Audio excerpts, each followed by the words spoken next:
¿Qué tal? Buenos días. Esta mañana vamos a hablar de las armas desaparecidas de la Fuerza Armada. De eso y más hablamos hoy en República.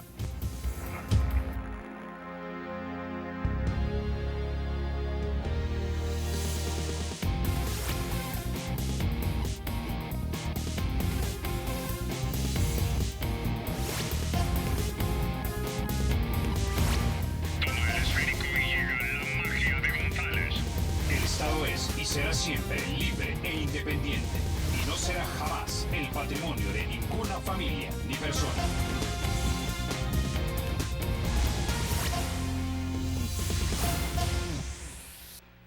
Bueno, sin mayor preámbulo vamos a introducir a nuestros invitados. Esta mañana nos acompañan el general Humberto Corado Figueroa, exministro de la Defensa Nacional. También nos acompaña el general Edgar Campos Rivas, ex subjefe del Estado Mayor. Generales, bienvenidos a República. Muchas gracias. Buenos días. General Humberto Corado Figueroa, quisiera comenzar con usted porque recientemente hemos conocido de la supuesta pérdida de armas dentro del ejército. El general Munguía Payés lo salió desmintiendo. La prensa gráfica, por supuesto, sostiene que su trabajo periodístico es preciso. General. Sí, realmente es un tema bastante delicado en todo sentido. En primer lugar, la institución armada debe de tener mucho celo, y lo tiene, reglamentariamente debe tenerlo, en el cuidado de su material de guerra, no solamente de las armas, sino que de todo lo instrumental que tiene para poder realmente cumplir con su misión. Ahí hay armas de grueso calibre, armas menores, hay municiones, en fin, hay carros de combate, etc. Esa es una responsabilidad grave que comienza en el alto mando y termina en los comandantes responsables de custodiar que ese armamento esté debidamente almacenado, que esté debidamente protegido del ambiente natural y por supuesto que esté custodiado para que no sea sustraído de ninguna manera. En los ejércitos siempre hay alguna pérdida marginal de armamento, puede haber un enfrentamiento donde se pierde material de guerra, pero también hay que saber que cuando hay armamento disponible en un ambiente tan crítico como el que estamos viviendo nosotros, sabemos que hay muchas organizaciones criminales o incluso personas particulares que están intentando acceder a ese armamento con algún objetivo. Y ese armamento saben que lo pueden sustraer robándolo o pueden incluso comprarlo. Entonces la responsabilidad del mando es todavía mayor porque las amenazas a ese material son reales y realmente pueden dañar el inventario del armamento. Por un lado. Y por otro lado, pienso yo que el medio de comunicación, que tiene todo el derecho a dar a conocer sus noticias, también tiene que ser muy cauteloso, y pienso yo que cuando se dan este tipo de noticias, así sobre todo con esa gran preponderancia que salió en las noticias de primera página, yo creo que tiene que ser una noticia debidamente comprobada, bien investigada y con fundamentos, porque creo yo que para ningún medio, sobre todo un medio de comunicación diario, que tiene una gran audiencia, es decir, una gran penetración, una gran difusión, pienso yo que sus noticias tienen que ser muy serias y tienen que estar acompañadas del suficiente respaldo para poderlas demostrar, porque si entramos en esa cuestión de que el medio de comunicación comunica, valga la redundancia, y las autoridades mencionadas lo desmienten, entonces entramos en una situación que no sabemos la verdad realmente qué es lo que está pasando. Ok, General Campos, antes de ir con usted, quiero que escuchemos las palabras del general David Munguía Payés, actual ministro de Defensa. Esto fue lo que dijo cuando precisamente le cuestionaban acerca del desaparecimiento supuesto de estas armas. Escuchemos. En la prensa gráfica con información errónea que de las 1.545 armas calificadas irresponsablemente como faltantes en la madera de este rotativo, todas estas armas se encuentran dentro de los almacenes de nuestra institución, ya que no fueron consideradas en el proceso de permuta por diferentes razones, lo cual puede ser verificado en nuestros inventarios. Aquí podemos traer esas armas y enseñárselas a todos ustedes. Bueno, nosotros nos comunicamos también con el señor Gabriel Trillos, el director editorial de la Prensa Gráfica, y él sostiene que el reporte periodístico es preciso y verídico y comprobado, y que por lo tanto esa es la respuesta que se le daría al general Munguía Payés. Entonces, quiero ir con usted ahora, general Campos, y es, más allá de la palabra de una persona, de un militar, de un general de alto rango, en este caso el ministro de Defensa, ¿existe la institucionalidad dentro de la Fuerza Armada que garantice que armas no se pierdan, que armas no se roben o que sean contrabandeadas o traficadas? Por supuesto. Es bien importante el patrimonio del Estado, no solo en bienes muebles, inmuebles, material y equipo. Es muy delicado manejar dentro del patrimonio del Estado lo que son las armas de diferente nivel, ¿verdad? Y dentro de lo que pueda tener la Fuerza Armada, estas están debidamente registradas, inventariadas y están distribuidas en las distintas unidades. Existen ya manuales de procedimientos y procedimientos operativos normales, o como se conoce, protocolos en cuanto a la seguridad y control de cada una de las diferentes armas. Cada arma debe de tener un expediente. Por ejemplo, el arma que yo usé, por decirle mi pistola Browning, número 714, todavía recuerdo, esa anteriormente perteneció a alguien, la dejé yo, posteriormente perteneció a otro, y hasta que hubo el cambio de arma. Entonces cada arma tiene una ficha. Y además de cada ficha que puede tener cada arma, lo más importante en esto es de que cada unidad tiene listado de las armas que ha sido asignada para cuál le responde el comandante correspondiente. Y dentro de esto hay también unas diferentes responsabilidades, como que está el guardalmacén de guerra, en fin, y bastante personal asignado a lo que sería la custodia. Entonces, por lo tanto, pienso yo que se debe de manejar con bastante responsabilidad la información de las armas. Ese es uno. Lo otro es con respecto a los medios de comunicación. Pienso yo de que en nuestro sistema debe de existir una libertad de prensa total. Ninguna restricción debe de haber. La prensa, tenemos entendido, se maneja con bastante responsabilidad. Apoyamos y respaldamos totalmente un periodismo responsable. Cuando aparece una noticia de estas y aparece también una parte confrontativa y dice, aquí las tengo, en realidad el ministro no debe de retar al medio de comunicación, aquí los tengo o vengan a verlos. Como funcionario se debe de informar al pueblo, porque esas armas precisamente surgen y es patrimonio del Estado y se debe de responder ante la sociedad. Es ante la sociedad que debemos de ser transparentes y decir, miren, estas son las armas. Yo creo que la única manera, y así como se ha presentado de que existe, de que puede existir algún inconveniente con el desaparecimiento de estas armas, así también se debe dar la oportunidad de demostrar y el mismo espacio de demostrar que las armas ahí están. Si es que la cuestión así ha sido, ¿no? Entonces, si le entendí bien, no solamente hay la institucionalidad dentro de la Fuerza Armada que podría proteger las armas que son patrimonio de la República, sino que también en el caso de las declaraciones del general Munguía Payés, esto hace, leo que para usted fueron un exabrupto. Digamos, tal vez lo ha tomado más como un ataque institucional o lo puede tomar como un ataque muy personal. Y aquí es donde decimos de que con responsabilidad una noticia o una información con mucha investigación, pues se debe de presentar en una forma objetiva. Y también el funcionario está obligado a responder objetivamente, a ser transparente si esa información es o no es, ¿verdad? Y sin poder agarrar, por decirle, digamos, una revancha ante las situaciones encontradas, sino que mostrar la verdad con una transparencia.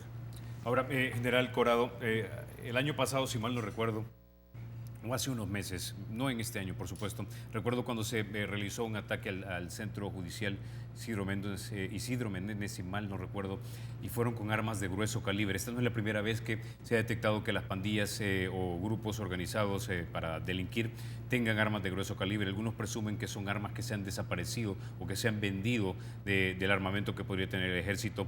Me comentaba también un militar retirado acerca de una ametralladora M60 que había sido encontrada en San Juan o Pico. Es decir, ¿estas armas fueron del ejército?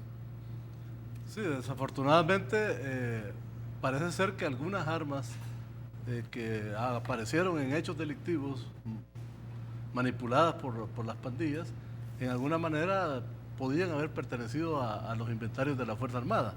Pero esa es responsabilidad del mando determinar esos hechos. Lo primero que se hace cuando suceden estas cuestiones es determinar los faltantes en los inventarios.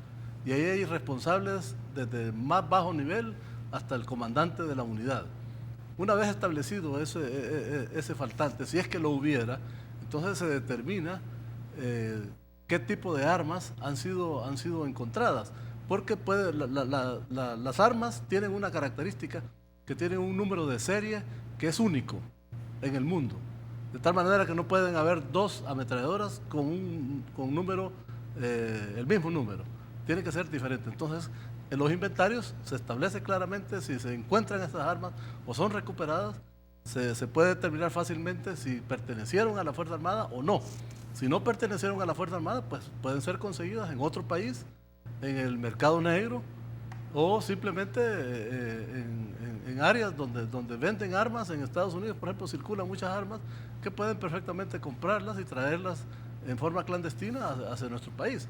Pero ahí lo que vale en la investigación es el número de serie. Si el número de serie coincide con los inventarios, lógicamente es de la Fuerza Armada y hay que seguir un proceso de recuperación, que es lo que se ha hecho con las ametralladoras M60, que tengo entendido que 2 fueron encontradas en el área de Opico y otra en una colonia de Santa Tecla.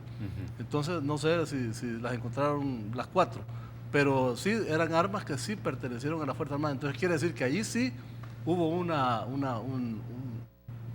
negligencia de los custodios de ese armamento y hay que establecer responsabilidades, pues.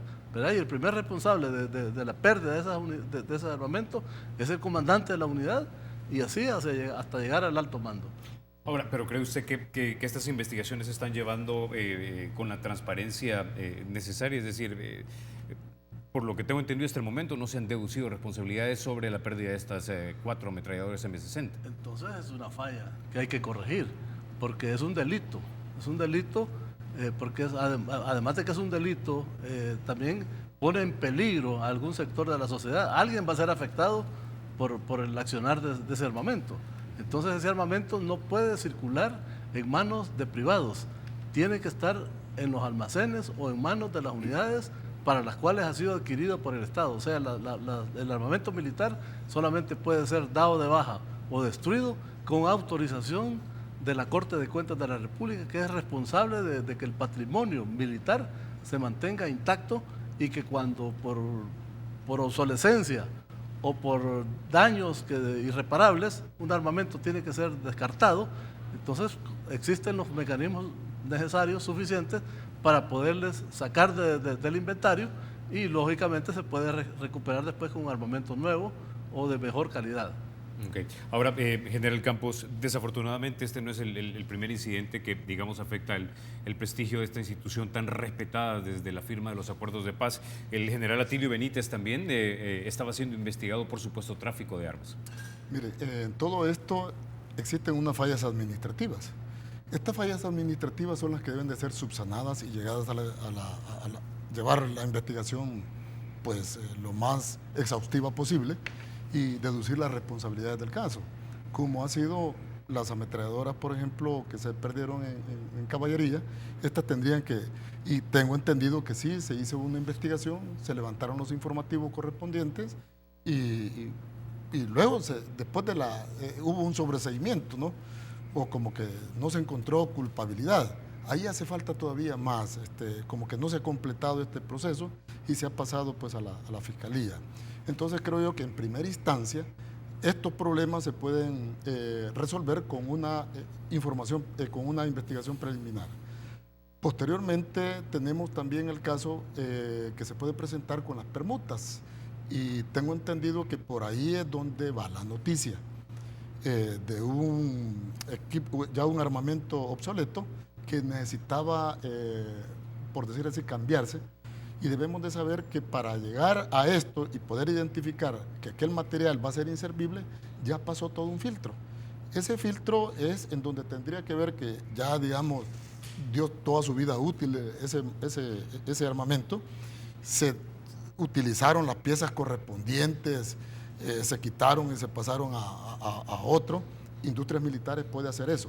Y en última instancia ya se procede a lo que sería la parte de destrucción o la parte, como se estaba aparentemente diciendo, de que pueda hacer para adquirir armamento nuevo.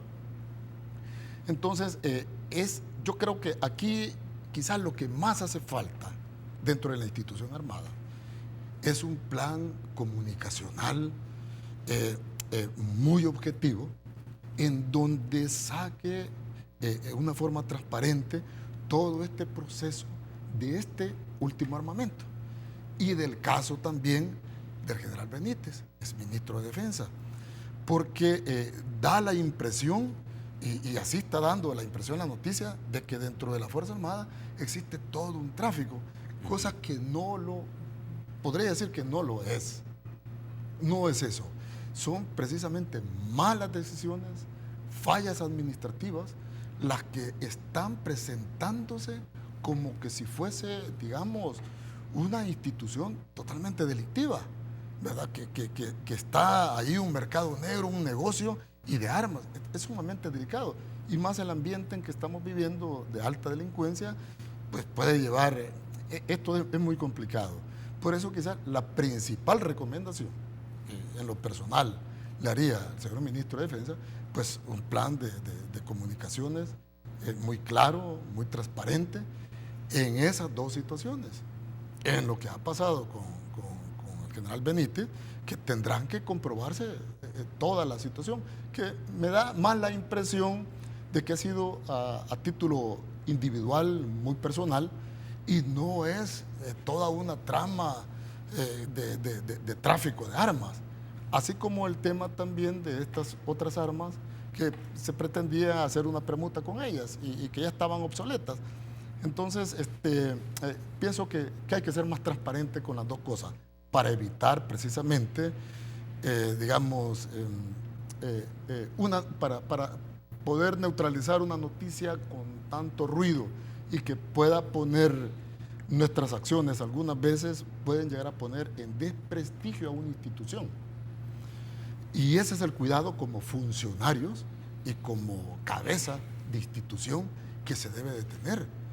No comprometer en ningún momento a la institución y demostrar, tanto internamente como a la sociedad, que así no son las cosas, pero hay que demostrarlo.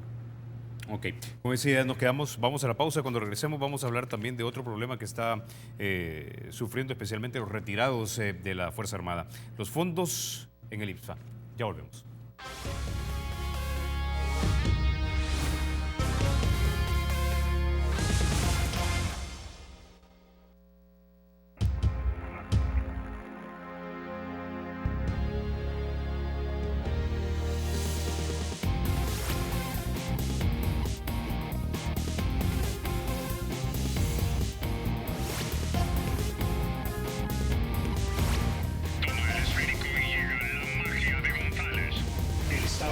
Será siempre libre e independiente y no será jamás el patrimonio de ninguna familia ni persona.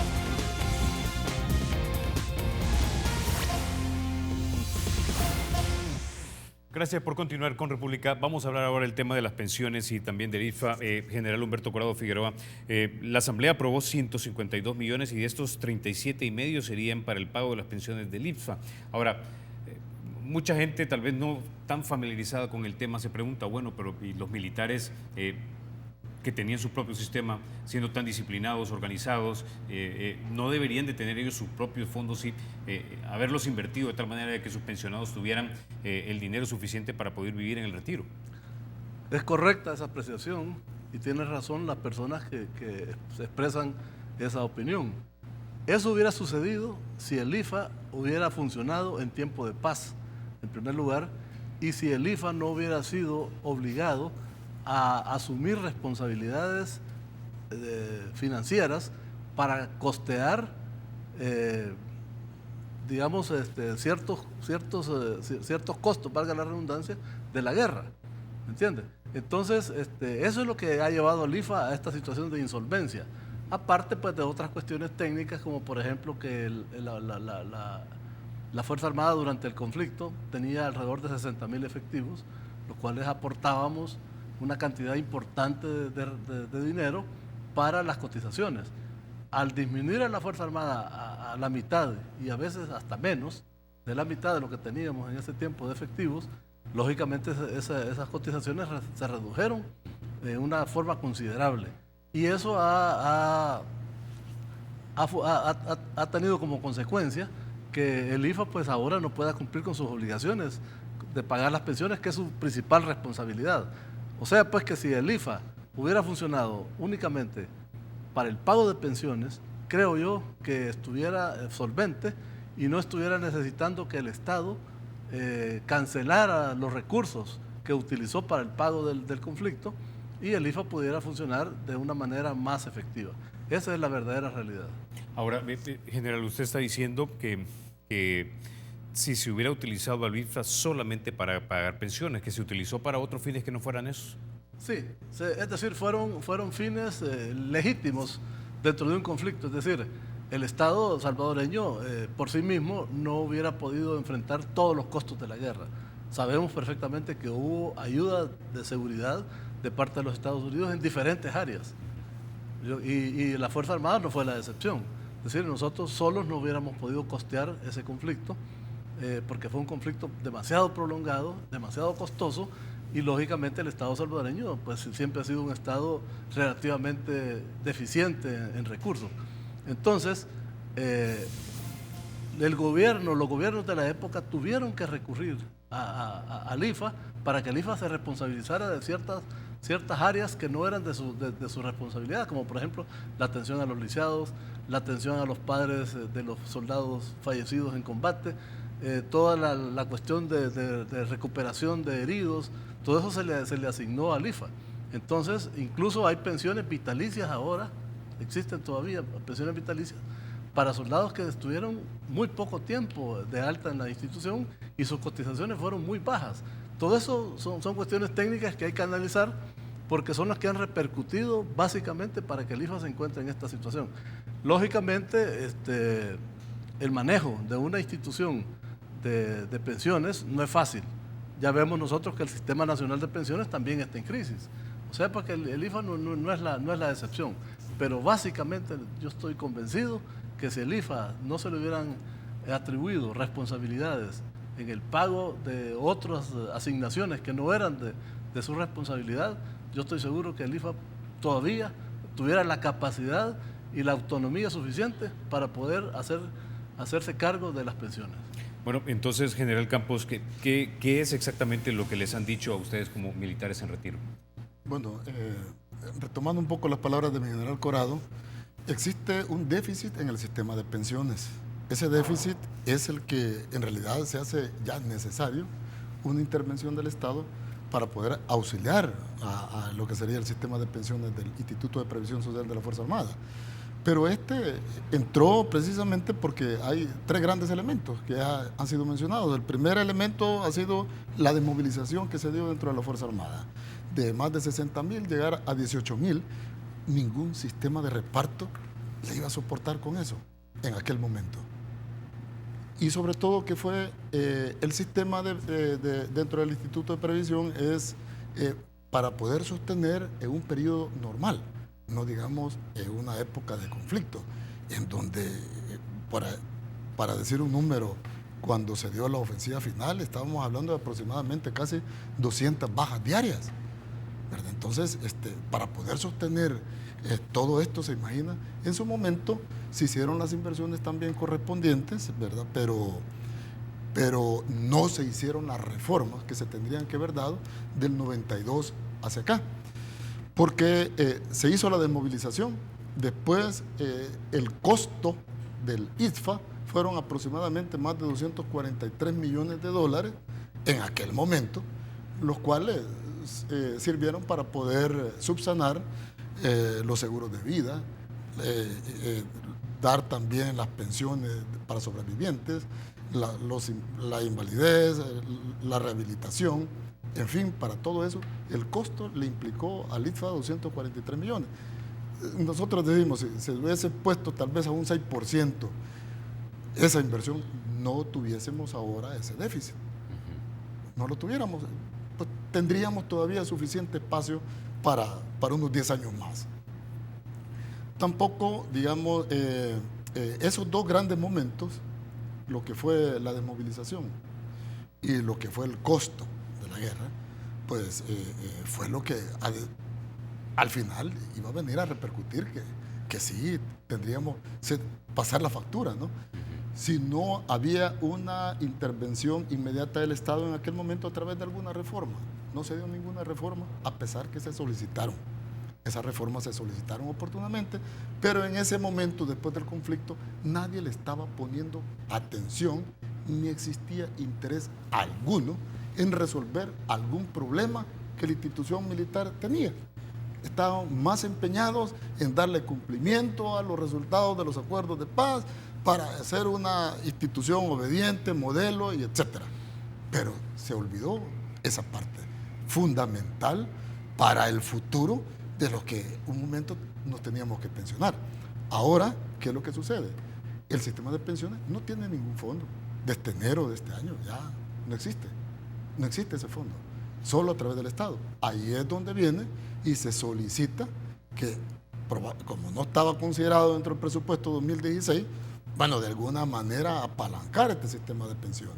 Y ahí es donde viene entonces la asignación de los 37.7 para cubrir 2016. Y ya vamos en agosto, ¿verdad? ¿Cuántos meses han pasado sin que los pensionados reciban su Bueno, dinero? todavía no ha pasado, pero han habido atrasos. Okay. Han habido atrasos, todavía no ha pasado eso. Y no ha pasado eso porque sí se ha estado cubriendo. Por ejemplo, el segundo mes de febrero, el enero, fueron con algunas reservas que todavía el ITFA podía tener con carteras de crédito que tuvo que vender parte de su patrimonio y también que forma parte de su reserva y lo que son unos inmuebles. Entonces se logró completar enero, se ha logrado completar febrero con una transferencia de fondos autorizada por la Asamblea Legislativa de parte del Ministerio de Economía en lo que era el subsidio al gas. Se dio una parte para completar febrero. Marzo hubo un sobregiro de parte del ITFA. Abril hubo un crédito que el ITFA tuvo que hacer. Abril y mayo. Créditos que también han tenido que ir realizando, que también está pagando por esos créditos para poder completar y para mientras había una asignación pues, que se presupuestara. Tarde se presenta esta solicitud de los 152 millones y se aprovecha meter ahí los 37 millones, que hasta estas alturas no se ha completado. Tampoco el ITFA ya no tiene dentro de su reserva poder asignar, poder materializar, digamos, porque bien sabemos que los inmuebles y las carteras de crédito no se puede agilizar pues tanto eso de tener una liquidez. Entonces no hay esa liquidez para las pensiones. El llamado es también para el señor presidente de la República de que sí hay problemas en el sistema de pensiones del ITFA y que cuanto antes son más de 21,000 pensionados que están sufriendo el problema del no abastecimiento en sus hogares, de no satisfacer sus necesidades básicas. Y ahí es donde se requiere la agilidad dentro del Ejecutivo, a través de la Presidencia de la República, que es el Comandante General de la Fuerza Armada, en primer lugar. En segundo lugar, el Ministro de Defensa y el Presidente del Consejo Directivo del ITFA, que es el jefe del Estado Mayor Conjunto. Estos deben de agilizar ante el señor Presidente de una manera oportuna para que oportunamente llegue. A su vez, las instrucciones son también con el Ministro de Hacienda. Y el Ministro de Hacienda, todo esto, el Ejecutivo, poder presentar también de manera oportuna ante la Asamblea Legislativa de la Comisión de Hacienda y Presupuesto para que agilice esto. Entonces vemos que está en los dos órganos del Estado el entrampamiento, demasiada burocracia, falta, digamos, de agilidad, le vamos a llamar así, de diligencia, le vamos a llamar así. Por eso es que no se está teniendo oportunamente, afectando gravemente a cada uno de los pensionados. No es para pagar las tarjetas a tiempo, para pagar las deudas de los bancos, para adquirir sus canastas básicas, etcétera. Ok. Ahora, General Corado, tengo una pregunta más para que cerremos este tema y es el siguiente. ¿Ustedes cómo miran a futuro el sistema de pensiones de los militares? ¿Lo ven integrado con el resto de sistema de pensiones que se está planteando reformar o lo miran siempre como un sistema separado? Yo creo que es mejor que el sistema del IFA continúe funcionando separado del Sistema Nacional de Pensiones, aunque tenga algunas similitudes. Por ejemplo, el sistema de reparto, tengo entendido que va a ser dejado de lado y se va a reformar la ley para que el IFA pueda funcionar en forma parecida a las AFP, con algunos matices, ¿verdad? No va a ser exactamente igual, pero de esa manera yo considero de que el IFA va a poder sostener su independencia, porque es una administración bien complicada, que yo creo que si la mezcláramos con todo el sistema nacional, ahí hay diferentes gremios y diferentes intereses que yo creo que los de la Fuerza Armada deben de mantenerse al margen, a mi juicio, pero manejado técnicamente para que esta crisis que se ha presentado no vuelva a ocurrir. Lógicamente van a tener que haber ciertas reformas que van a, en alguna manera, a cambiar el estatus de los actuales miembros de la Fuerza Armada y de los futuros pensionados. Por ejemplo, es imposible seguir funcionando si no se aumenta la cotización, si no hay, digamos, una reforma en el monto de la pensión que se va a obtener, en los fondos de retiro que se han entregado en el pasado, no sé si van a ser reducidos en alguna proporción. Es decir, hay que hacer una reforma técnica bastante profunda de la ley para que el sistema continúe funcionando. Y hay que pensar también en alguna medida que el Estado pueda, en forma progresiva, hacer frente a la deuda, llamémosle así, que tiene con el IFA.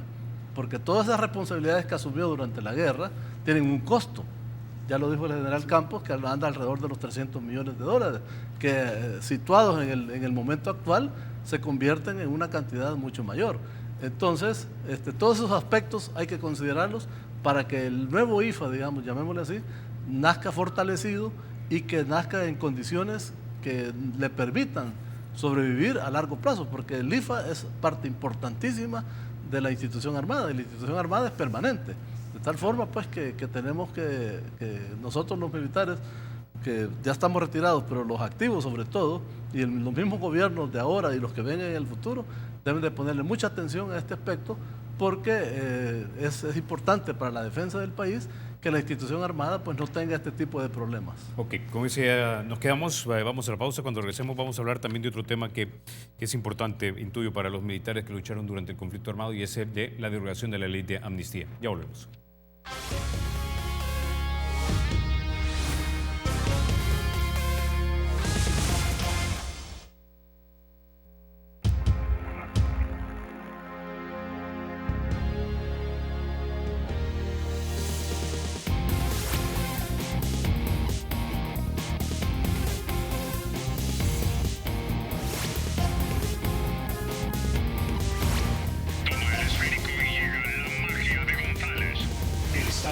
Será siempre libre e independiente y no será jamás el patrimonio de ninguna familia ni persona.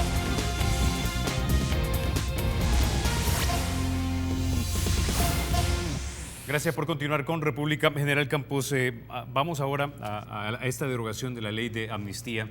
Algunos, legalmente la Sala de lo Constitucional lo que dijo es que básicamente esta ley iba en contra de algunos tratados que El Salvador ya había firmado en los 50, los 60, los 70, que tienen que ver con crímenes de guerra, con crímenes de lesa humanidad, que esta segunda ley de amnistía del 93 era amplia, absoluta, ¿cuál es la otra palabra? Irrestricta, y que por lo tanto no podía ser de ninguna manera constitucional. Sin embargo, algunos también dicen, bueno, tal vez podría ser legalmente no congruente con la Constitución, pero realmente era lo que políticamente era posible hacer para que se desarrollara una relación de trabajo que diera vida a esta nueva república en la que ahora estamos.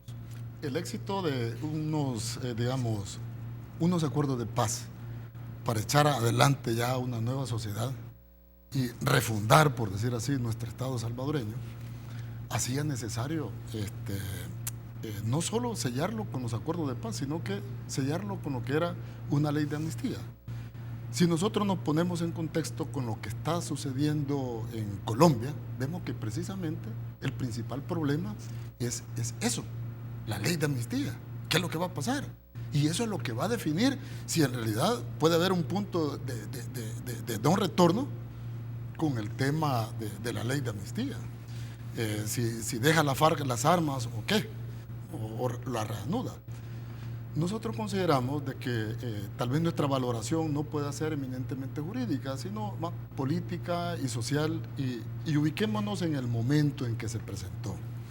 Esto fue sumamente valioso, ¿verdad?, para que ambas partes entendiéramos de que deberíamos de reconstruir nuestra sociedad y poder llegar a una reconciliación. Pecados tuvimos, unos y otros, pero en ningún momento existió una voluntad de poder sentarse en una mesa frente a frente para venir a tomar los mea culpas y posteriormente irse a parar al cadalso, ponerse la soga al cuello y lanzarse. Fue ponernos de acuerdo, fue de ponerse de acuerdo precisamente estas partes beligerantes y decir, bueno, mire, paremos esto. Se paró, se llegó a un acuerdo y luego se procedió con la ley de amnistía. Esto permitió en realidad que nuestro proceso democrático se fuera desarrollando.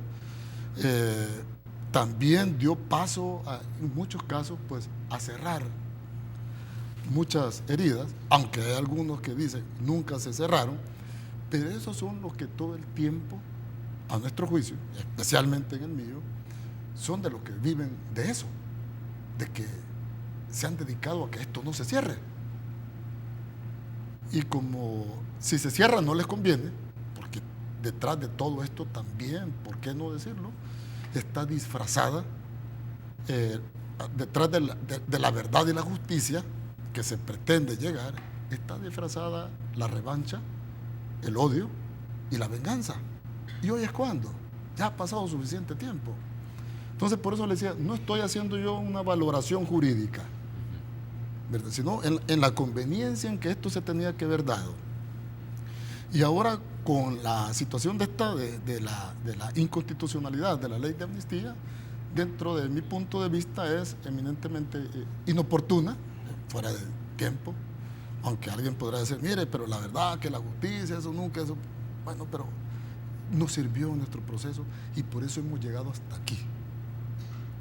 No hubiéramos llegado hasta aquí, en ningún momento. Es inconveniente. Bueno, imagínense levantar esas escenas, instruir todas las pruebas de lo que sucedió hace como 30, 40 años, 30, 20 años. Pues resulta sumamente imposible, con que no se puede resolver lo de la semana anterior. Entonces necesitaríamos como tres infraestructuras, por decir así, y logística de tres fiscalías prácticamente para poder rehacer todo esto. Consideramos que también es, digamos, inconveniente, ya lo mencioné que era, pero también es inaceptable de nuestra parte.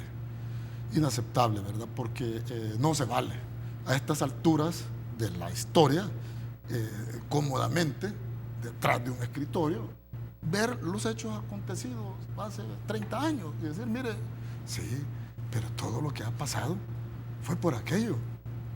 Es decir, es restarle mérito, ¿verdad? Restarle el verdadero reconocimiento a lo que se jugó en el momento de haber promulgado pues, la ley de amnistía. Entonces, no estamos, por decirlo así, nos sentimos muy inconformes e incómodos, muy preocupados, porque sabemos que detrás de todo esto no solo existe una aversión, sino que también hay un interés económico detrás, que no sabemos hasta dónde es que puede llegar esta situación. Si dicen, mire, no se ha presentado ningún caos en este momento, sí, en este momento, empieza a presentar los casos y lo verá. Ahora, General Corrado, ¿quién podría tener este interés? Porque intuyo yo que la exguerrilla no quería tampoco que se derogara esta ley. Por supuesto, los hombres, los militares tampoco. ¿Quién podría estar entonces? No, mire, yo creo que para contestar a esa pregunta tenemos que ubicarnos en el contexto del conflicto. Este fue un conflicto impuesto a El Salvador y el gobierno de la época y la Fuerza Armada tuvo que enfrentarlo. Este es un conflicto que vino del exterior. Yo estoy seguro que si el FMLN no se hubiera organizado con el apoyo de Cuba, de Nicaragua y aún de la Unión Soviética de la época, no hubiera tenido la capacidad de desarrollar el conflicto tan complejo que pudo hacer durante 12 años. Hay que comenzar por ahí. O sea, fue una agresión externa que, aprovechándose de las debilidades del Estado salvadoreño, nosotros tuvimos que enfrentar. De tal manera que fue un conflicto que nosotros como Fuerza Armada, como militares, no lo buscamos. Al contrario, nosotros tratamos de neutralizarlo para defender al pueblo salvadoreño.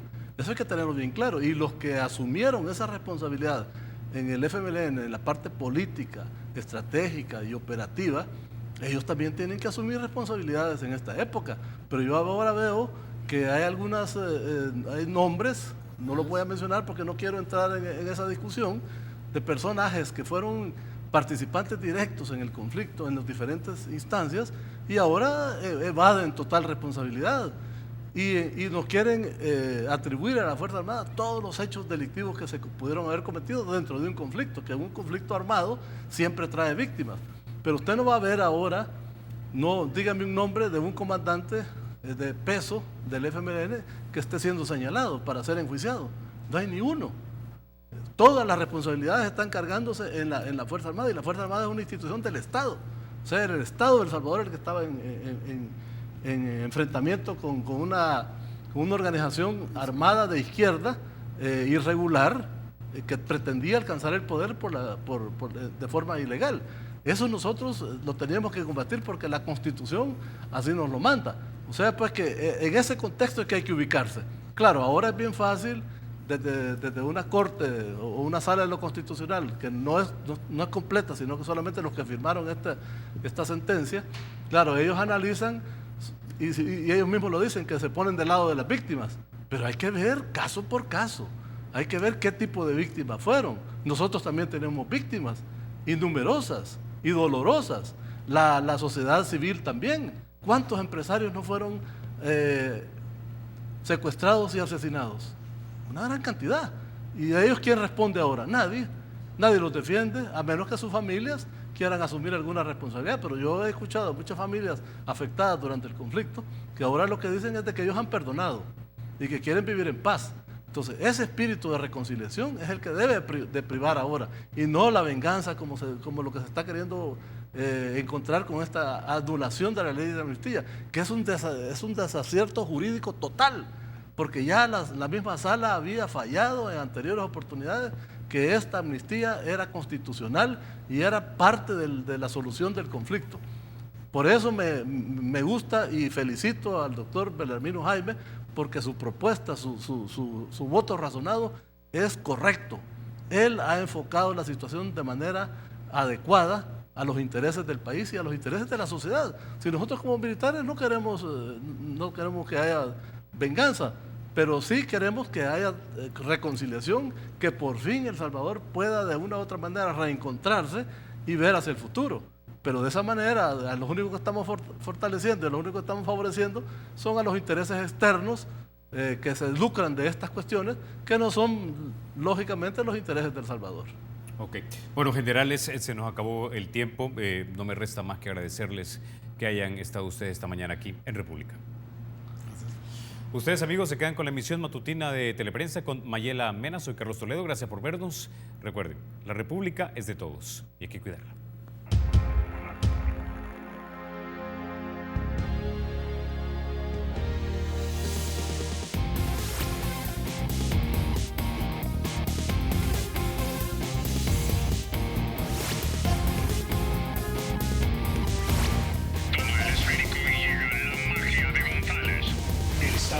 Será siempre libre e independiente y no será jamás el patrimonio de ninguna familia ni persona.